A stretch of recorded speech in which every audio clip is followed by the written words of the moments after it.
kasih Tuan Ibu Ketua. Bismillahirrahmanirrahim. Assalamualaikum warahmatullahi wabarakatuh dan salam sejahtera.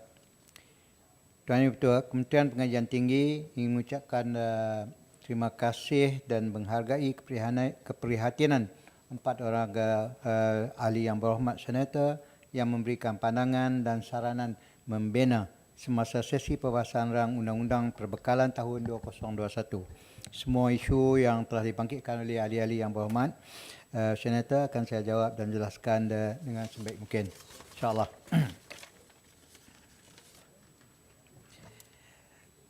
Tanya betul, Yang Berhormat Senator Datuk Kesawadas Acu Tenaya telah menyentuh mengenai bantuan yang diberikan kepada institusi pendidikan tinggi swasta IPTS.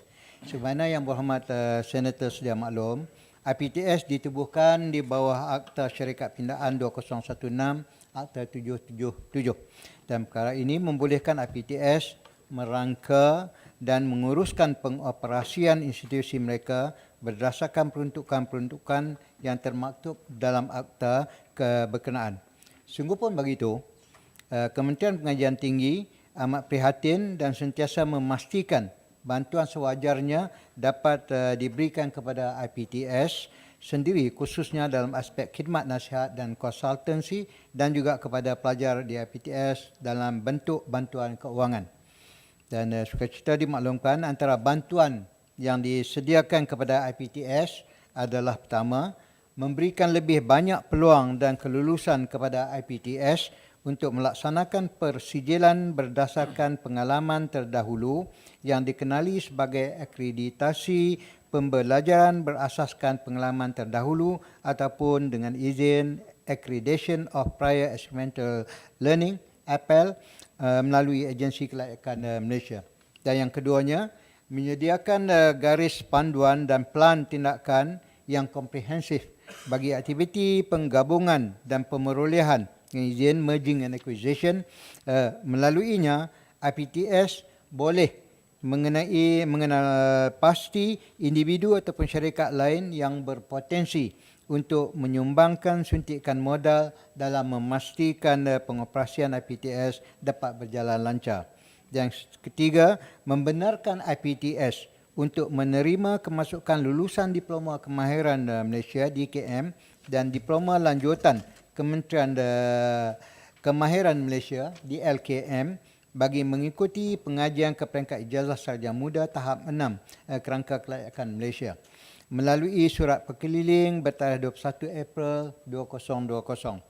Ini dapat membantu IPTS untuk meningkatkan jumlah pelajar ke IPTS melalui laluan Tibet. Dan yang keempat, membenarkan semua IPTS untuk melaksanakan sesi pengajaran dan pembelajaran PDP secara dalam talian sepanjang tempoh PKP sehingga 31 Disember 2020. Selain itu, Kementerian juga menyediakan bantuan kepada pelajar-pelajar di IPTS seperti berikut. Pertama, menanggung sepenuhnya operasi penghantaran pulang pelajar, termasuk pelajar IPTS di kekediaman masing-masing sepanjang bulan April hingga Jun 2020, ekoran pada pematuhan kepada pelaksanaan Perintah Kawalan Pergerakan, peruntukan sejumlah RM17.3 juta telah dibelanjakan bagi menjayakan operasi ini. Dan keduanya, menyalurkan bantuan secara one-off sebanyak RM200 kepada setiap pelajar di universiti awam dan juga swasta di bawah pakej rangsangan ekonomi perhatian rakyat. Dan ketiga, menangguhkan bayaran balik pinjaman PTPTN selama 9 bulan keseluruhannya bermula pada April 2020 sehingga Disember 2020 dengan nilai bayaran balik yang ditangguhkan sebanyak RM1.125 bilion ringgit. Dan keempat, menaikkan jumlah pinjaman PTPTN daripada RM6,800 kepada RM8,000 bagi peminjam dan dari keluarga B40 yang melanjutkan pengajian peringkat diploma di IPTS tertakluk kepada simpanan bertakaful oleh pihak IPTS bermula pada tahun 2021. dan seterusnya, Tuan Yang Ketua, melaksanakan program berbentuk dengan izin upskilling and reskilling penjana KPT CAP, khususnya kepada pelajar IPTS dengan peruntukan sejumlah RM50 juta. Dan akhir sekali, Tuan Yang Ketua, yang untuk melaksanakan inisiatif KPT PACE yang menawarkan voucher bernilai RM3,000 kepada pelajar IPTA dan IPTS yang berhasrat untuk mendapatkan sijil profesional dalam bidang masing-masing, dan sejumlah RM150 juta telah diperuntukkan untuk menjayakan inisiatif ini. Tuan Yang Ketua, Yang Berhormat Senator Ras Adiba Razwi telah menyentuh mengenai perkara-perkara berkaitan dengan kemudahan dan kebajikan pelajar-pelajar OKU. Yang isu pertama berkenaan beasiswa ataupun bantuan keuangan kepada OKU. Dan untuk makluman Yang Berhormat Senator, setiap tahun KPT menyediakan peruntukan keuangan bagi melaksanakan pelbagai program penajaan dan bantuan keuangan untuk golongan sastra yang berkelayakan. Dan dalam hal ini, KPT turut memberikan perhatian kepada pelajar OKU untuk mendapat akses kepada pendidikan ke peringkat lebih tinggi dengan menyediakan bantuan keuangan orang kurang upaya. Sejumlah RM10 juta telah diperuntukkan bagi tujuan bantuan keuangan orang kurang upaya pada tahun 2020, dan bantuan ini akan diteruskan pada tahun 2021 dengan peruntukan yang sama untuk tujuan penajaan kepada seramai 2,314 pelajar baru dan juga pelajar sedia ada. Dan bagi memastikan pelaksanaan program BKOKU dapat membantu meringankan beban pelajar OKU yang melanjutkan pengajian ke peringkat yang lebih tinggi, beberapa penambahbaikan dalam kaedah pelaksanaan program telah dirangka, dan ini termasuklah: 1. Menyemak semula kadar amaun bantuan yang diberikan dari aspek yuran pengajian agak selari dengan kadar yuran yang ditetapkan oleh IPT. Dan keduanya, menambah baik proses permohonan sedia ada bagi memudahkan pelajar OKU menerima bantuan seperti penambahbaikan sistem permohonan bantuan secara dalam talian. Dan berkenaan dengan isu jumlah peruntukan bagi IPTA, itu menambah baik atau mengubah soal persekitaran fizikal mengikut MS 1184. Tuan Yang Ketua, isu kedua yang disentuh oleh Yang Berhormat Senator Ras Adiba Razwi adalah mengenai peruntukan IPTA untuk menambah baik persekitaran fizikal mengikut Malaysian Standard 1184 ataupun MS 1184. Dan untuk makluman Yang Berhormat Senator, di bawah rancangan Malaysia ke-12, RMK 12, KPT telah diluluskan peruntukan sebanyak RM259.8 juta untuk melaksanakan 16 projek pembinaan fizikal dan penyelenggaraan di IPTA, dan projek-projek ini akan dilaksanakan selaras dengan keperluan MS 1184. Dan semua projek pembangunan fizikal, sama ada pembinaan baharu atau naik taraf di IPTA, termasuk Universiti Awam, Politeknik dan Kolej Komuniti yang dilaksanakan di bawah peruntukan pembangunan KPT adalah turut mengambil kira keperluan OKU. Dan perkara ini adalah selaras dengan garis panduan dan peraturan bagi perancangan bangunan tahun 2015 dan oleh Jawatankuasa Standard dan Kos, Unit Perancangan Ekonomi Jabatan Perdana Menteri. Seterusnya, Tuan Yang Di-Pertua, Yang Berhormat Senator Ras Adiba Razwi membangkitkan tentang peruntukan bagi penubuhan unit berkaitan hal ehwal OKU di IPTA. Dan untuk makluman ahli Yang Berhormat, KPT sentiasa prihatin dan berpegang kepada prinsip inklusif pendidikan untuk semua. Dan ini termasuk menyediakan kesemarataan peluang pendidikan tertiary kepada OKU sebagaimana yang dia terapkan dalam aspirasi sistem pendidikan menerusi dimensi equity Plan Pembangunan Pendidikan Malaysia 2015-2025, dan iaitu memastikan semua warga Malaysia mempunyai peluang pendidikan tinggi dan bagi memenuhi potensi mereka tanpa mengira latar belakang, kaum ataupun sosioekonomi. Dan dalam memastikan golongan OKU tidak terpinggir, Universiti Awam telah menubuhkan unit perkhidmatan OKU yang berfungsi sebagai unit perkhidmatan dan sokongan khusus kepada pelajar dan kaki tangan OKU di universiti berkenaan. Dan peruntukan yang disalurkan oleh KPT kepada Universiti Awam melalui Pusat Tanggungjawab PTJ adalah turut merangkumi peruntukan bagi melaksanakan program-program berkaitan OKU di peringkat universiti masing-masing. Dan selain itu, satu sistem berasaskan web yang dinamakan Projek Kerangka Kampus Inklusif meningkatkan kemasukan pelajar OKU ke Universiti Awam, MyUOKU, telah dibangunkan dengan tujuan untuk membantu Universiti Awam melaksanakan penilaian kendiri terhadap tahap ketersediaan setiap Universiti Awam dalam mewujudkan ekosistem kampus yang inklusif. Dan ini sejajar dengan hasrat untuk memastikan keperluan mahasiswa OKU tidak terpinggir dan senantiasa terpelihara.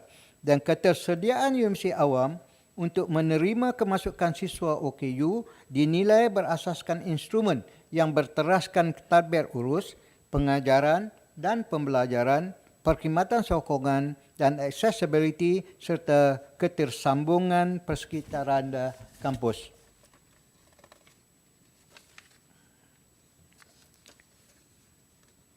Berkenaan dengan isu projek-projek keboleh capai laman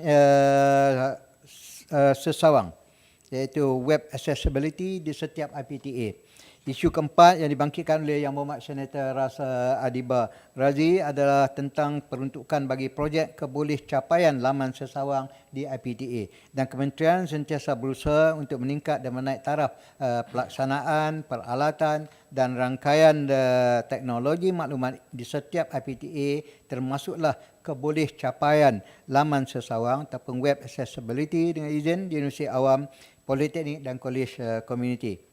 Di bawah Rolling Plan pertama Rancangan Malaysia ke-12 tahun 2021, sebanyak 21 projek, 21 projek yang terdiri daripada 5 projek di Universiti Awam dan 16 projek di Politeknik merupakan projek pembangunan pembinaan baharu dan naik taraf berpaksakan peralatan, naik taraf perkakasan, peralatan dan rangkaian teknologi maklumat. Ini turut melibatkan keboleh capaian laman sesawang dengan kos berjumlah RM72.4 juta. Tuan Yang Dipertua, Yang Berhormat Senator Tuan Zaidi Suhaili telah bertanyakan tentang status terkini pembinaan Hospital Pengajar UNIMAS. Dan untuk makluman ahli Yang Berhormat, pembinaan dan penyiapan Hospital Pengajar dan Pusat Kesihatan Prima atau PKP Universiti Malaysia Sarawak UNIMAS di Kota Samarahan, Sarawak telah diluluskan di bawah Rolling Plan ke-4 Rancangan Malaysia ke-11 tahun 2019 dengan kos keseluruhan berjumlah RM560 juta. Dan sehingga 21 Disember 2020, projek ini masih di peringkat pra pelaksanaan di mana pihak Jabatan Kerja Raya selaku agensi pelaksana sedang membuat penilaian kali kedua ke atas cadangan pelantikan kontraktor, dan pihak JKR menjangkakan surat setuju terima SST akan dikeluarkan pada pertengahan Januari 2021 setelah cadangan pelantikan kontraktor dimuktamadkan oleh pihak MOF. Dan akhir sekali, Tuan Sri Yang Dipertua, isu yang dibangkitkan oleh Yang Berhormat Senator Datuk Razali bin Idris berkaitan dengan bantuan kepada pelajar. Perkara yang dibangkitkan oleh Yang Berhormat Senator Datuk Razali Idris adalah mengenai peruntukan bantuan kerajaan kepada pelajar yang sememangnya menjadi keutamaan KPT, terutamanya dalam mendepani pandemik COVID-19, dan dimaklumkan bahawa KPT telah memperuntukkan sebanyak RM41.2 juta bagi bantuan khususnya kepada pelajar B40. Dan ini termasuklah pertama, bantuan sumbangan pelan data dengan peruntukan berjumlah RM24 juta kepada 320,396 pelajar UA. Dan kedua, bantuan pemilikan peranti dengan peruntukan RM13.4 juta dan seterusnya bantuan tunai sebanyak RM50 secara one off seorang kepada 76,153 pelajar baru bagi sesi akademik 2021 untuk tujuan pembelian pelan data. Dan KPT juga dengan akan meningkatkan kapasiti jalur lebar di IPTA dengan memperkasakan dengan izin Malaysian Research and Education Network (MYREN) kepada antara 500 Mbps hingga 10 Gbps dengan peruntukan sebanyak RM50 juta. Tan Sri Yang Dipertua, Yang Berhormat Senator Razali juga telah menyentuh mengenai bantuan pendidikan MyBrain. Untuk makluman ahli yang berhormat, program MyBrain 15 telah berjaya menjana seramai 56,910 orang pelajar bagi mengikuti program di peringkat pasca siswaza dan sehingga September 2020 seramai 30,407 pelajar tajaan MyBrain 15 telah berjaya menamatkan pengajian. Dan program ini telah menunjukkan impak positif yang menyumbang kepada kebolehpasaran graduan, peningkatan kerjaya dan peningkatan pendapatan serta taraf hidup.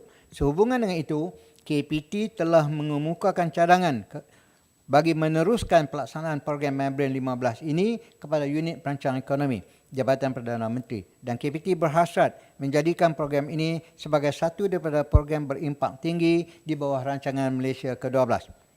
Sila selesaikan. Yang akhir, Tan Sri. Yang Berhormat Senator Datuk Razali juga seterusnya telah menyentuh tentang tahap kesihatan mental pelajar terutama dalam mendepani pandemik COVID-19. Untuk makluman Yang Berhormat Senator, setiap universiti awam mempunyai bahagian atau unit kaunseling bagi memberikan perkhidmatan kaunseling kepada pelajar, pensyarah dan juga staf yang memerlukan perkhidmatan tersebut. Dan sehingga 24 November 2020, semua universiti awam telah menawarkan perkhidmatan kaunseling berbentuk tele-kaunseling ataupun e-kaunseling dan hampir 300 orang kaunselor, sukarelawan dan pakar psikologi yang terlibat dalam menjayakan perkhidmatan tersebut. Dan di samping itu, KPT juga menunjukkan program kesihatan Yang Berhormat Menteri yang nak bela Tan Sri. Di samping itu, KPT juga menganjurkan program kesihatan mental khusus buat pelajar di IPT secara bersiri. Dengan itu, Tan Sri, sekali lagi KPT mengucapkan setinggi-tinggi penghargaan dan ucapan terima kasih atas keprihatinan, perhatian dan sokongan yang berterusan oleh ahli-ahli yang berhormat, khususnya terhadap usaha-usaha memartabatkan kecemerlangan pendidikan tinggi negara yang diterajui oleh KPT. Dan dengan izin dan Tan Sri Yang Dipertua, saya juga ingin menzahirkan selamat dan menyambut hari Christmas pada rakan-rakan kita yang menyambutnya. Sekian, terima kasih.